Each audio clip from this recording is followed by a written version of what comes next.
Na mtazamaji, ni kwamba Inspekta Jenerali wa Polisi Douglas Kanja ameagiza mabadiliko kwenye ulinzi wa rais na uchunguzi kufanywa mara moja kufuatia tukio ambapo jamaa mmoja huko Ganze, kaunti ya Kilifi, aliruka jukwaani na kumfikia rais kabla ya kuondolewa na maafisa wa usalama. Na mtazamaji, sio mara ya kwanza kwa kisa cha watu kumfikia rais kwa wepesi kwenye majukwaa ya umma, swala ambalo Kanja amelitaja kama ambalo halitakubalika kuendelea tena. Na aidha, Kanja amesema kwamba amebuni kikosi maalum cha kuchunguza kisa hicho kilichohatarisha usalama wa Rais William Ruto na kubaini kilitokea vipi, akiahidi kwamba iwapo kulikuwa na utepetevu basi hatua za kisheria zitachukuliwa. Na Melita Ole Tengeza na arifu zaidi.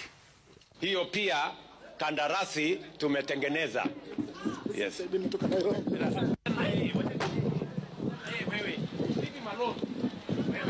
Sio tukio geni chini ya utawala wa Rais William Ruto, ila leo ilionekana kupita mpaka. Lakini je, kuna utepetevu ndani ya kitengo cha usalama wa karibu wa rais katika hafla za umma, na ni nani wa kulaumiwa?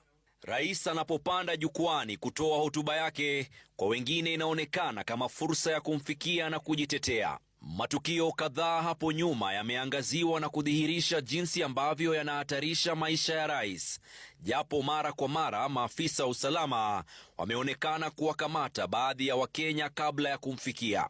Tukio la hivi punde huko Bamba, kaunti ya Kilifi, limefichua kwamba kasi ya kumkabili jamaa huyo haikuwa ya dharura kama inavyotarajiwa katika usalama wa rais.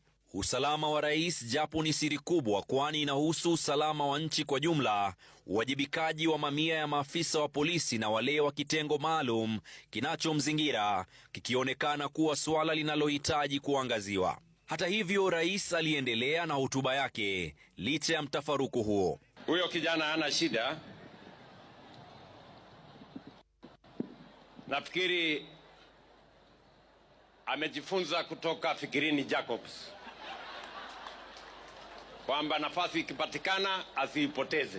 Visa hivi vya Wakenya kuonekana kupenya kumfikia rais katika hafla tofauti pia kinafichua kwamba Wakenya wengi wanakumbwa na mzigo mzito wa hali ya maisha, wakikata kauli liwe liwalo, kufa au kupona, watakwenda kinyume na usalama uliowekwa.